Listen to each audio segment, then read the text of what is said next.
সারা দেশে চলমান জ্বালানি তেলের তীব্র সংকটের মাঝে এক নজিরবিহীন ঘটনা সাক্ষী হলো মুন্সিগঞ্জের সিরাজদি খানের মরিচা বাইডোখালী এলাকা। নিজের মালিকানাধীন পাম্পে অগ্রাধিকার ভিত্তিতে ড্রামে করে তেল নিতে এসে সাধারণ মানুষের চরম রোষানলে পড়েছেন নারী মালিক। পরে এসে আগে তেল নিচ্ছেন, তাও ড্রামে করে। সেজন্য অপেক্ষামান শত শত মানুষের ক্ষোভের মুখে পড়েন তিনি।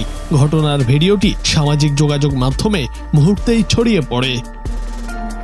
এই ঘটনা ঘটেছে মেসার্স সুপিয়া এলপিজি ফিলিং স্টেশন নামে একটি পাম্পে। দেশে বর্তমান তেল সংকটের কারণে পাম্পগুলোতে ভোর থেকেই বাইক ও গাড়ির দীর্ঘ লাইন দেখা যায়। ঘন্টার পর ঘন্টা লাইনে দাঁড়িয়ে সাধারণ মানুষ যখন অতিষ্ঠ, ঠিক তখনই ওই নারী পাম্পে প্রবেশ করে ড্রাম ভর্তি করে তেল নিতে শুরু করেন।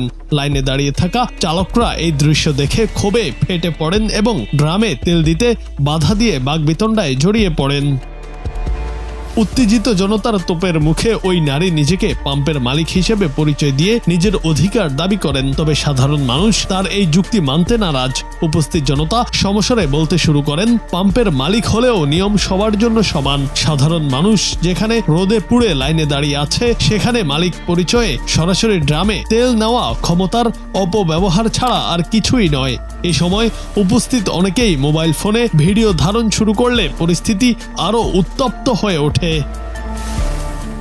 জ্বালানি তেলের এই বৈশ্বিক ও অভ্যন্তরীণ সংকটের সময়ে সাধারণ মানুষের পুঞ্জীভূত ক্ষোভের বহিঃপ্রকাশ ঘটেছে এই ঘটনার মাধ্যমে।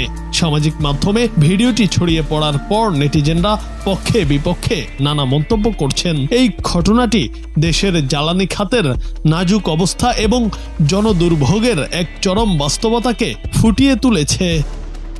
জুনায়েদ আহমেদ, বাংলা টিভি।